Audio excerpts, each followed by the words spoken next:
Para muhibbin rahimakumullah, sebagaimana kita mengetahui keadaan kita sekarang ini sedang diuji oleh Allah Subhanahu wa ta'ala, yaitu dengan mewabahnya penyakit. Dan ini seluruh dunia, dan menjadi pemikiran-pemikiran, perhatian-perhatian semua orang. Nah, maka dengan demikian kita selaku umat Islam, kita kembali kepada Allah Subhanahu wa ta'ala.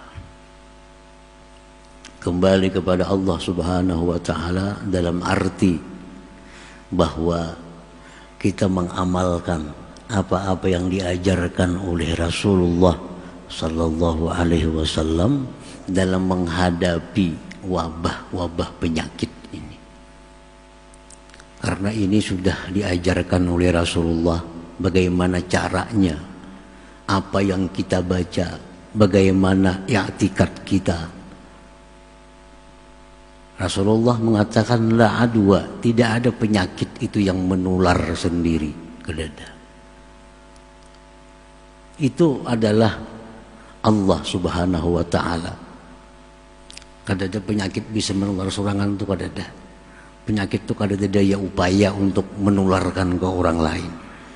Itu semua adalah kehendak dari Allah Subhanahu wa ta'ala.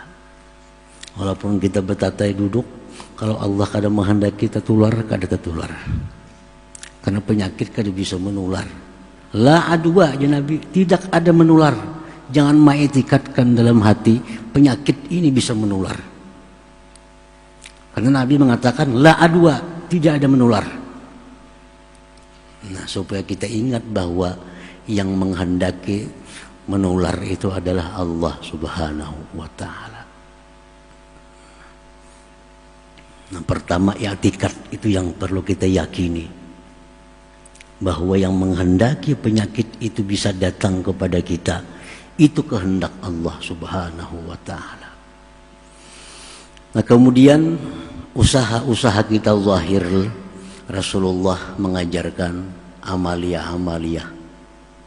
Antara lain ujar Nabi baca bisukan, baca kamarian, bismillahilladzi la yadurru ma'asmihi syai'un bil ardi wala fis sama' wa huwas samiul alim.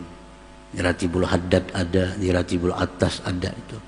Baca pagi 3, petang 3. Rasulullah menjamin la yadurruhu syai', orang ini kadang akan dimudaratkan oleh sesuatu. Nah, termasuk lagi ada arahan Rasulullah baca bismillahirrahmanirrahim wala haula wala quwwata illa billahil aliyyil azim, boleh 3 kali, baik lagi 10 kali pagi dan petang. Bismillahirrahmanirrahim wala haula wala quwwata illa billahil aliyyil azim. Nah, jadi itulah ajaran agama kita. I'tikadkan bahwa tidak ada penyakit yang menular. Kalaupun karena sakit, itu memang kehendak Allah. 2, baca amaliyah-amaliyah yang disuruh Rasulullah. Nah, itu anjuran. Dan kita jangan lupa pula ada syariat.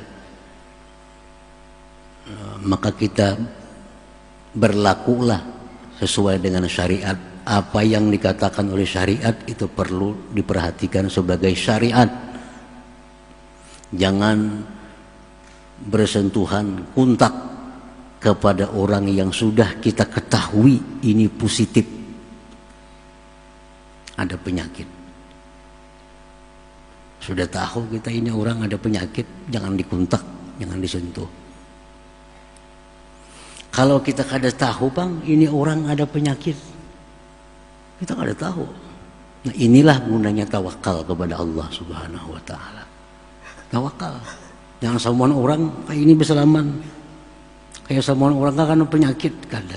Nang kita yakini ini orang sudah nyata penyakit, kita hindari. Amun orang itu kita kada tahu punya penyakit ini, biasa kita berserah kepada Allah Subhanahu wa ta'ala, husnuzan, berbaik sangka. Jadi itulah ajaran agama kita menyikapi kalau ada hal-hal yang seperti ini.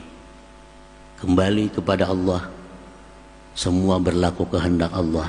Baca amaliyah-amaliyah yang disuruh Rasulullah SAW, dan secara zahir janganlah mendekati atau kontak dengan penyakit itu.